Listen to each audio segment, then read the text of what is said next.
seré molt breu perquè el president ho ha explicat perfectament i tot. Avui és un dia històric, és un dia important per Badia, però ho és també pel país. I també ho és per una altra cosa molt important, que és que la classe política, si alguna cosa ha de fer, és transformar.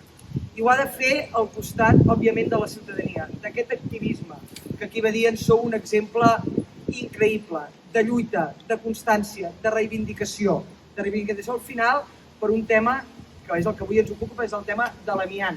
Fixeu-se que des de l'Agència de Residus, normalment les subvencions per anar eliminant l'amiant de les nostres ciutats i dels nostres pobles acaba sent de la quantitat d'1 milió d'euros.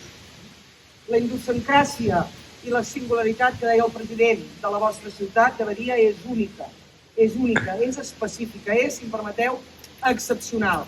I davant de les excepcionalitats, les respostes han de ser també excepcionals. I per això no vàrem dubtar en que aquí a Badia l'aportació de la Generalitat al costat de l'Ajuntament i al costat de, evidentment, els homes i dones que doneu sentit en aquesta ciutat havia de ser excepcional. I per això aquests 4 milions d'euros. Tot això no hauria estat possible sense la simbiosi de tots plegats, sense aquesta lluita fratricida de fa molts anys. Avui escoltàvem fa una estona al centre cívic, era el centre cívic, l'alcaldessa, un de vosaltres, un senyor que ens deia, un senyor que porta molts anys lluitant i que ens deia que estava emocionat. I d'això va també la política, i amb això acabo, si em permeteu. La política, al final, quan fem política, i això sempre ens ho recorda el president, en el fons, i encara que us sembli que sona un pèl naïf, és per fer a les persones, els ciutadans i ciutadanes, més feliços. D'això va també la política. I això es fa, o només es pot aconseguir, quan fem política i posem al centre d'aquestes polítiques a les persones. Els homes i dones que bateguen i que fan que una ciutat sigui això, una ciutat plena de vida. És a dir, que jo avui crec que fem justícia, com no pot ser d'altra manera, és un honor i un orgull ser a Badia, és un honor i un orgull encapçalar la Conselleria, el Departament d'Acció Climàtica, Alimentació i Agenda Rural.